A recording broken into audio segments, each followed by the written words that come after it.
Ed ora Rita ci riporterà la testimonianza della comunità di Zerfaliu. Oh, ma Denise, la vuoi vicino?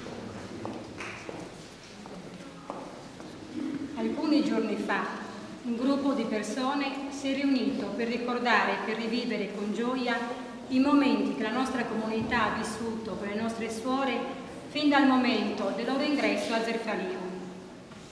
Le loro testimonianze sono servite a scrivere queste parole, che sicuramente non sono sufficienti né a riportare quanto essi hanno fatto per la nostra parrocchia, né ad esprimere l'immensa gratitudine di tutti noi zerfaliesi.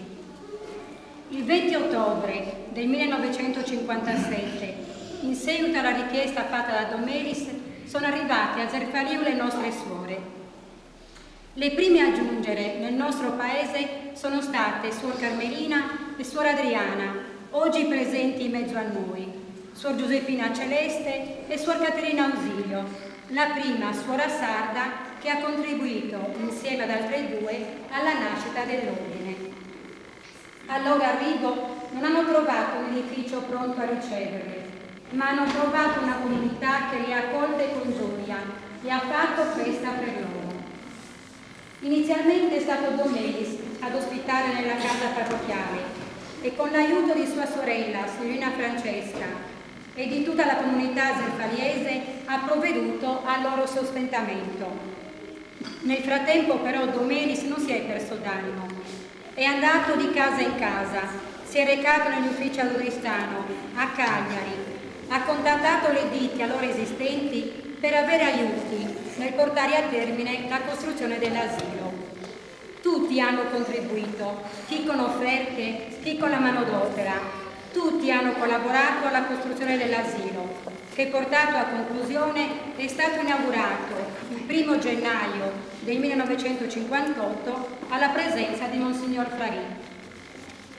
La prima attività svolta dalle suore è stata l'accoglienza dei bambini piccoli all'asilo, attività che ancora oggi portano avanti con disponibilità ed dedizione, accompagnando i bambini nella loro crescita spirituale ed educativa. Ma non dobbiamo dimenticare quanto le suore hanno fatto per l'educazione religiosa dei giovani, che oggi adulti hanno potuto trasmettere ai propri figli i principi e i valori della vita cristiana. Molti ricordano che le suore coinvolgevano i giovani in tante attività. Suor Carmelina aveva dato vita a un corso di taglio, un laboratorio di ricamo, che è stato portato poi avanti nel tempo. Ogni domenica pomeriggio l'asilo era ed è aperto per accogliere bambini e ragazzi all'oratorio. Altre suore hanno organizzato feste, balli, recite, per stare vicine ai bambini e ad adulti e accompagnarli nel loro cammino di fede. Anche il coro parrocchiale ha iniziato a muovere i primi passi con esse. La voce di grandi e piccoli allietava ogni domenica in ogni occasione le sante messe.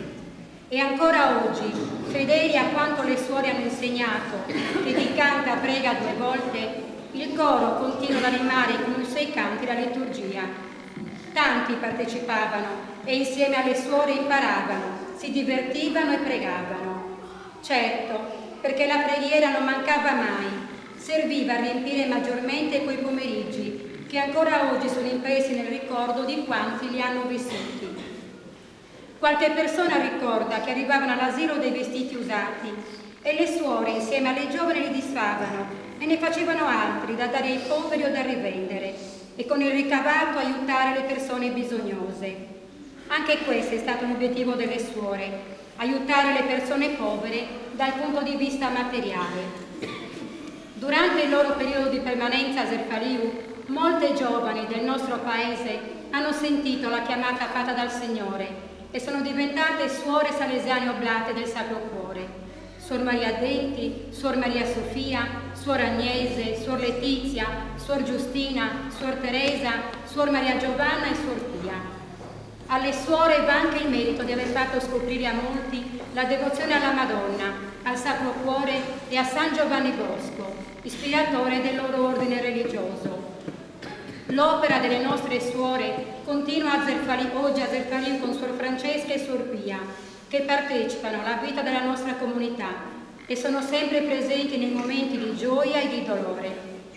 Tante sono ancora le cose che si potrebbero dire, ma ora la comunità vuole porgere un fervido ringraziamento a tutte le suore, in particolare alle suore che hanno operato nel nostro paese e che hanno lasciato in ognuno di noi un segno della loro presenza. Un pensiero speciale va alle suore che abbiamo conosciuto e che ora sono davanti al Signore. Suor Letizia Curata, Suor Caterina Ausilio, Suor Rosaria, Suor Santina e Suor Maria Filippa, che ha la sua ultima dimora vicino alle persone che tanto ha amato.